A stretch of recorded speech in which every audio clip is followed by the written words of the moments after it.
Pierson is the Trump campaign national spokesperson. Katrina, good to see you tonight. Great to be here. Thank you. So what of that? Because she's trying to expand it beyond the tape. She's saying, yes, the women is a big issue for him, but where was his apology for the Khan family? Where was his apology for the Judge Curiel and all the others you heard her list? Well, Megyn, I'll remind everyone that Mr. Trump did give a statement early on saying that he had said some things that he regretted. But it was generic. There was no apology. It was very generic because there was a number of things that he has done in fighting, because he has been fighting. He's been fighting against both sides of the establishment. He's been fighting against the media.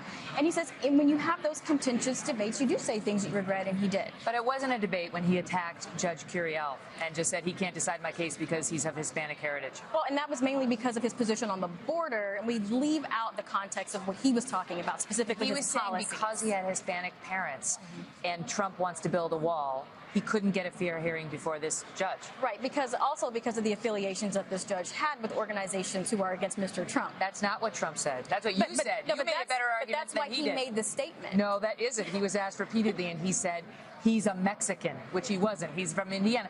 My point, I don't want to relitigate it all of it, but her point is, it's not just women. He said so many controversial things, and on the women front, let me ask you, because you come on the show all the time.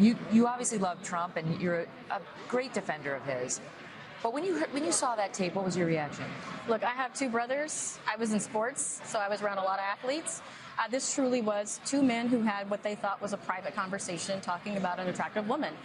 He calls it locker room banter. Do your brothers talk about grabbing women by the genitals? I don't know what they talk about specifically, because when I walk into the room, they stop those discussions. You know your brothers. You believe that they talk about grabbing women by the genitals and laughing about it and doing whatever they want to them? But what I will say is I've also been around a lot of famous athletes and Hollywood celebrity types. And that is the entertainment culture. This was just discussion. This was two guys having a discussion. Nothing actually took place. They were words, and they were 11 years ago. The bigger point here... He was 59 years old then. It's not like he was 20. Well, no, absolutely. But he's still two men having a discussion, a private discussion. Megyn, we can have private discussions. Women have private discussions, even at my age of 40. I've never had a discussion like that in my life. Maybe not like that, but we do have discussions in private that would embarrass us in public. We do these kinds of things when we think we are alone, and that's exactly what this was. Do you think that he can recover with women, based on what we saw? Tonight he said, I respect women, and the audience erupted in laughter.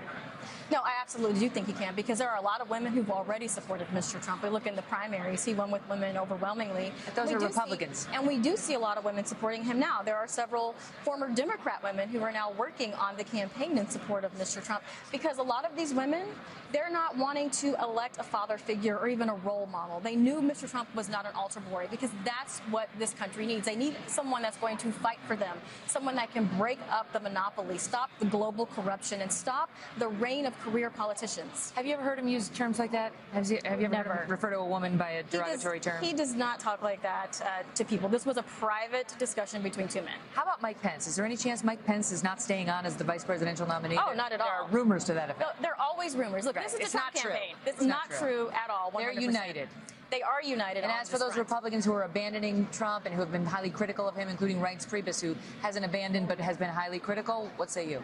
Well, I say there are a lot of Republicans who are really just looking out for themselves. I think a lot of them felt like they wanted to have some say there. Some of them are running their own races. But what I will say is this is the problem that we have had, and those Republicans really need to think about why the Republican primary voters supported Trump.